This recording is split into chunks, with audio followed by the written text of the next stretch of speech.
সবাইকে জানাই মকর সংক্রান্তির প্রীতি ও শুভেচ্ছা। তো আজকে আমি রান্না করছি বাঁধাকপি।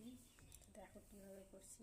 তুমি কড়াতে একটু তেল দিয়ে দিলাম, দিয়ে দুটো তেজপাতা, ফোড়ন আর কাঁচা লঙ্কা দিয়ে দিলাম, দিয়ে একটু হালকা করে নেড়ে নিয়ে পেঁয়াজ,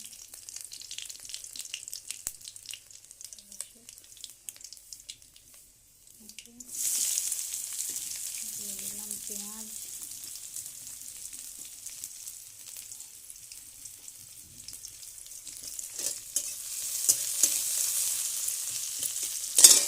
ততক্ষণ পেঁয়াজটা ভাজা হোক।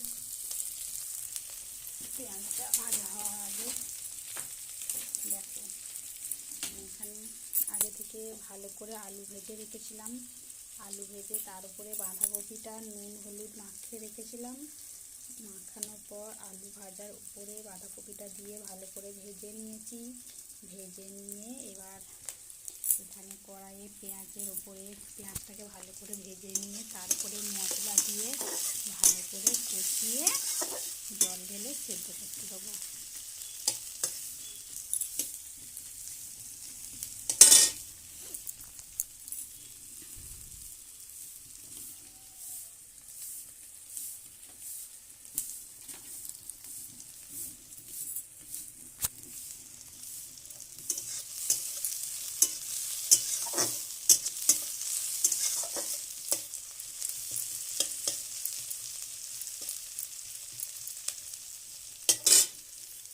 একটু হালকা বাদামি হয়ে গেলেই মশলাটা দিয়ে দেবো।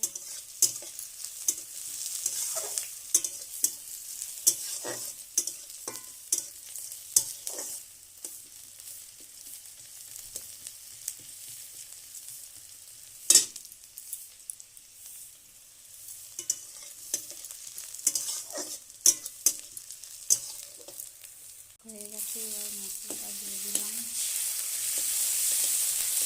দিয়ে একটু ভালো করে ভাজতে হবে।